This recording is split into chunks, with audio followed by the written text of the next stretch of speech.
This video is about centrioles.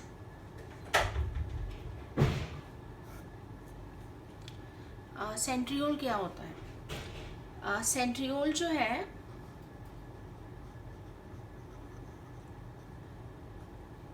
They are cylindrical structures, या मैं कहूँ ये रॉड लाइक स्ट्रक्चर्स हैं, right? And these centrioles, they are paired, they are present in pair, and they are present in a specialized region of cytoplasm.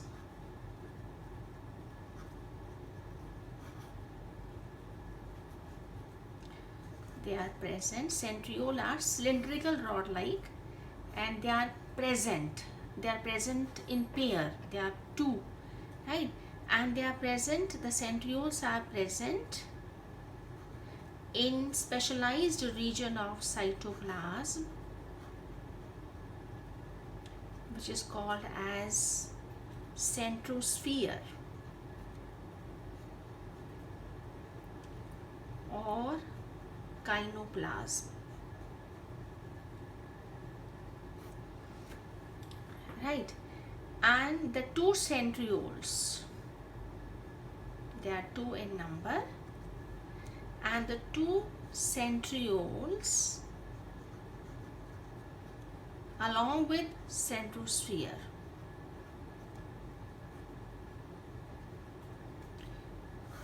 constitute centrosome. Now centrioles जो है वो क्या होते हैं? Centrioles जो हैं they are rod like structures or they are paired structures. They are present in a group of two, and a pair of centriole is called diplosome. इसको हम diplosome कहते हैं, right? The pair of centriole is called as a diplosome. और pair में they are present at a right angle to each other.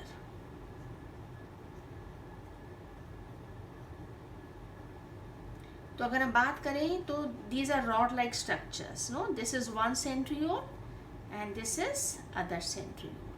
So they are rod like or cylindrical structures. They are paired, and in a pair they are present at right angle to each other, and these two centrioles, they are present in a specialized region of cytoplasm which is called as kinoplasm, and the two centrioles along with the centrosphere is called as centrosome. ये जो है centrosome जो है वो कहाँ present होता है? ये जो मैंने बात करी है ये centrosome कहाँ present होता है? The centrosome जो है it is present in animal cells, right? अगर मैं कहूँ ये animal cell है, this is an animal cell, और ये animal cell का nucleus है, this is cell membrane, and this is an animal cell, right? Animal cell में nucleus के पास यहाँ पर you have a specialized region of cytoplasm, no? यहाँ पर बिल्कुल nucleus के पास you have a specialized region of cytoplasm which is called as kinoplasm. और kinoplasm में you have two rod like structures or two cylindrical structures which are at right angle to each other. These two cylindrical structures are called as the centrioles, and the two centrioles together is called as a diplosome, and the diplosome along with this cytoplasm, the kinoplasm is called as a centrosome. तो ये जो मैंने पूरा बनाया है ना, मैंने पूरा centrosome बनाया है.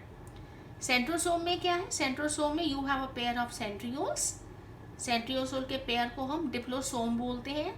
They are present in pair at right angle to each other, and this region of cytoplasm is called as kinoplasm, and the kinoplasm along with the two centrioles is called as a centrosome. और ये centrosome कहाँ present होते हैं? तो centrosome या centrioles जो हैं, the centrioles are only present in animal cells.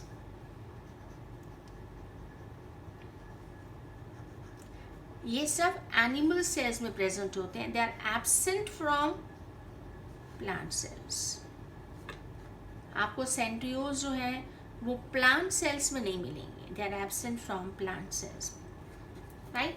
सो ये जो है, ये मैंने जो दो रॉड लाइक स्ट्रक्चर्स बनाए हैं एनिमल सेल्स में न्यूक्लियस के पास, these are two centrioles and a pair of centriole is called as a diplosome. So centrioles are pair structure, they are two in number. In centrioles का अगर हम structure देखें तो इनका structure is very similar to the structure of cilia and flagella. तो जो centrioles हैं they also consist of microtubules, right? लेकिन microtubules का जो arrangement है वो क्या है? 9+0. 9+0 का मतलब है कि 9 जो बाहर हैं, 9 peripheral triplets of microtubules, right. और बीच में जो है there is no central singlet, there is no central tubule.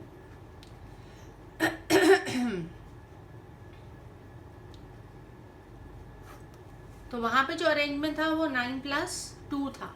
बाहर 9 डबलेट है और बीच में 2 सिंगलेट है. यहाँ पे 3 जो है, यहाँ पे 9 पेरिफेरल ट्रिपलेट्स है, राइट. सो ये मैंने सेंट्रियोल बनाया है. This is a centriole.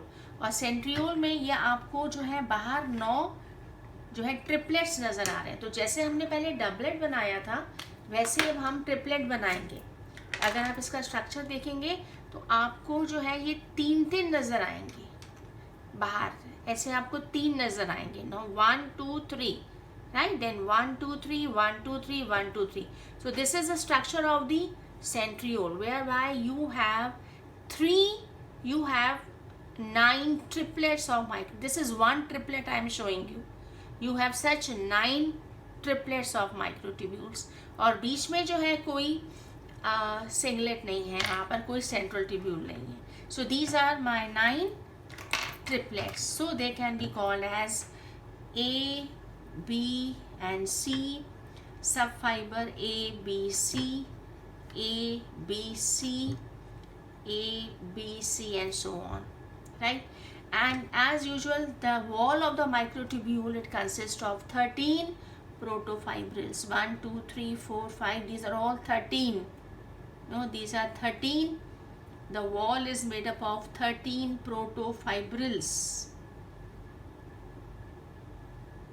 ये protofibrils है. तो ये जो है मेरे बाहर क्या है, ये मेरा ट्रिपलेट है of microtubules, right? And these are called as subfibers. And each microtubule, it consists of the wall of microtubule, it consists of 13 protofibrils. Fine. And the subfiber C is connected to the subfiber A of the adjacent triplet by a linker. ये linker है. And this gives a cartwheel like structure. तो centriole का अगर आप structure देखो तो it is cartwheel like.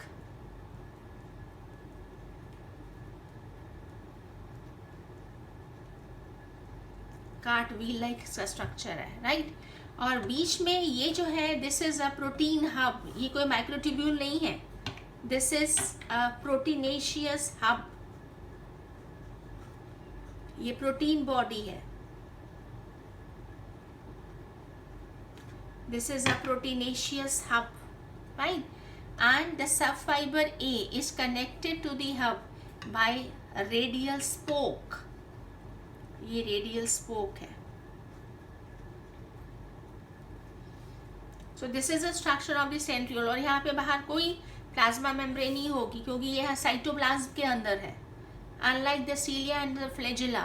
cilia और जो flagella जो होते हैं उनमें अगर मैं सीलिया फ्लैजेला यहाँ पर दिखाऊं तो यहाँ उसमें जो है प्लाज्मा मेम्ब्रेन होगी. इस तरह से ये मेरा सीलिया या फ्लैजेला है from an animal cell, right. और ये प्लाज्मा मेम्ब्रेन की एक्सटेंशन होगी, वो उसको कवर करेगा. This is a structure of सीलिया और फ्लैजेला. तो यहाँ पर जो है जो माइक्रोट्यूब्यूल्स हैं दे आर सराउंडेड, और यहाँ पे जो है साइटोप्लाज्म के अंदर स्ट्रक्चर है, तो यहाँ पे जो है कोई आपको जो है प्लाज्मा मेम्ब्रेन नजर नहीं आएगी, right. So this is my the structure of the centriole. Centriole का जो है क्या फंक्शन है एनिमल सेल्स में, नो, जब एनिमल सेल्स जो है वो डिवाइड करती हैं, no, what is the function of centrioles. जब एनिमल सेल डिवाइड करता है तो ड्यूरिंग सेल डिवीजन एक स्पिंडल लाइक स्ट्रक्चर बनता है, no, this is a spindle like structure आप देख रहे हैं।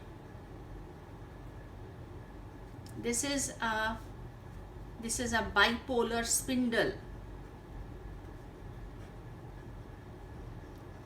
which is formed during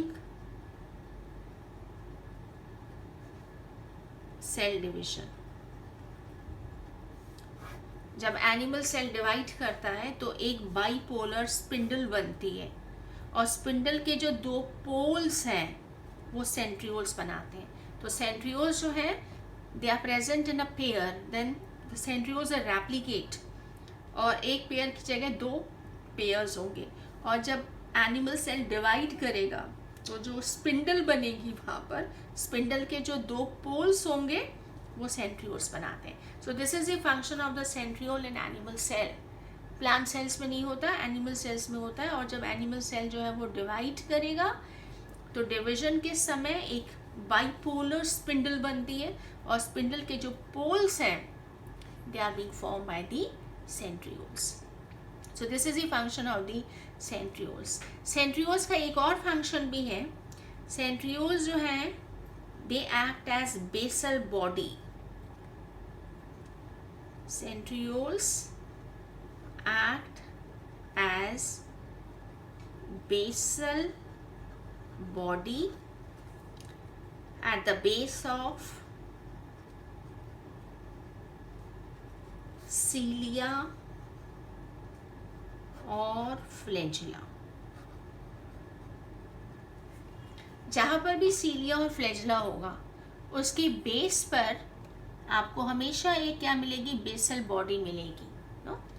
जैसे मान लीजिए अगर मैं कहूँ कि दिस इज पैरामीशियम, नो, तो पैरामीशियम जो है इट हैज सीलिया, तो सीलिया के बेस पर आपको हमेशा क्या मिलेगी, बेसल बॉडी मिलेगी। तो जहाँ पर भी सीलिया और फ्लैजिला होते हैं उनके बेस पे हमेशा क्या होती है, बेसल बॉडी होती है, और ये basal body is nothing but it is centriole. तो सेंट्रियोल्स एनिमल सेल्स में होते हैं as pair structures which help in the cell division, लेकिन सेंट्रियोल्स जो है they are also present at the base of cilia and flagella, and there the centriole it acts as basal body. तो हर सीलिया flagella के base पर एक basal body होती है। This basal body is nothing but it is a centriole. एक centriole होता है which is acting as a basal body. इसका मतलब ये हुआ कि आपको दैट मीन्स आपको सेंट्रियोल जो है वो वहाँ पर भी मिल सकते हैं, प्लांट्स में भी मिल सकते हैं, wherever you have cilia और फ्लैजिला। तो सेंट्रियोल जो है they can also be present, centriole as basal body are present कहाँ पर, in the spores and gametes of alga, fungi, and in the male gametes of plants like bryophytes and pteridophytes।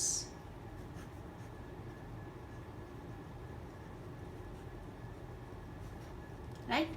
तो जो आपको centrioles हैं वो animal cells में तो nucleus के पास मिलेंगे, in animal cells they are found near the nucleus, और आपको प्लांट्स में भी जैसे ब्रायोफाइट्स में है, टेरिडोफाइट्स में है, या एल्गाज में है, यहाँ पर भी जहाँ जहाँ पर उनके स्ट्रक्चर्स जो हैं वो फ्लैजिलेटेड हैं या सीलिएटेड हैं वहाँ पर भी आपको at the base of flagella और at the base of cilia आपको सेंट्रियोल मिलेगा, but that centriole is present there as a basal body.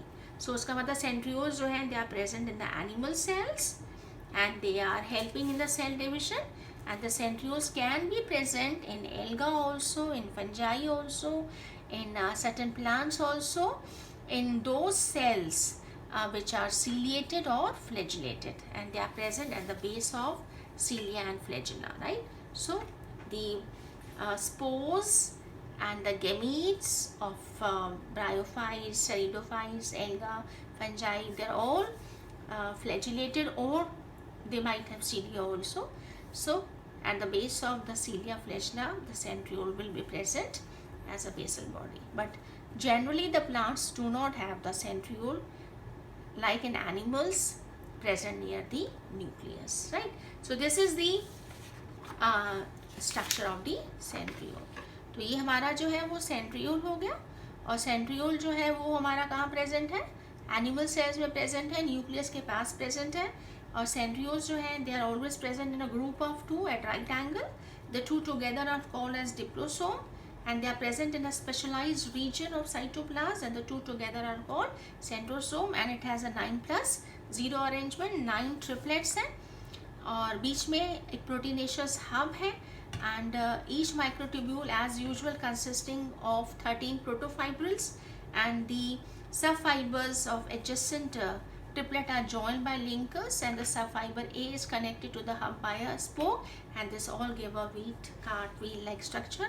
The centrioles can also be present in the alga or fungi or certain plants wherever they have flagellated or ciliated structures, and they are always present at the base of the cilia and flagella as basal bodies, right? And then we'll talk about the structure of flagellum in bacteria. ये सारा हमने prokaryotes की बात की है, और अब bacteria की फ्लैजिला की बात करते हैं. सो बैक्टीरिया जो है वो प्रोकैरियोट है, और बैक्टीरिया की जो फ्लैजिला का स्ट्रक्चर है वो डिफरेंट है. We have two types of bacteria, gram positive and gram negative. तो ये ग्राम पॉजिटिव की मैंने सेल वॉल दिखाई है, which consists of an outer membrane and inner membrane. ये बाहर पॉलीसेकेराइड है, ये पेप्टिडोग्लाइकान है, और सेल वॉल के नीचे सेल मेम्ब्रेन होती है. तो ये मैंने ग्राम नेगेटिव की सेल वॉल और सेल मेम्ब्रेन दिखाई है. और ये जो है मैंने जो है बैक्टीरिया का फ्लैजिला दिखाया है, which consists of a filament, a hook and a basal body. यहाँ पर ये पूरी बेसल बॉडी है, which consists of a central rod. ये बीच में आप रॉड देख रहे हैं. It consists of a central rod and 4 rings, and these are called L, P, MS and C rings. और 2 रिंग्स सेल वॉल में है और 2 रिंग्स सेल मेम्ब्रेन में है. तो सेल वॉल में एक आउटर मेम्ब्रेन में और एक इनर मेम्ब्रेन में है, और 2 सेल मेम्ब्रेन में है. सो प्रोकैरियोट का जो फ्लैजिलम है, it consist of a filament, it consist of a hook, and it consist of a basal body. And the basal body, it consists of a central rod plus it consists of 4 rings. ठीक है, और जो 2 rings हैं वो cell wall में है, और जो 2 रिंग्स हैं वो सेल मेम्ब्रेन में है. अगर हम ग्राम पॉजिटिव की बात करें तो इसमें जो सेल वॉल होती है उसमें सिर्फ पेप्टिडोग्लाइकान होता है, आउटर जो मेम्ब्रेन है वो नहीं होती है. So it has the filament, hook and the central rod with 2 rings. एक रिंग जो है वो सेल वॉल में होगी और एक रिंग जो है वो सेल मेम्ब्रेन में होगी. सो this is the structure of the flagella of prokaryote, and this filament consists of a protein which is called flagellum, flagellin.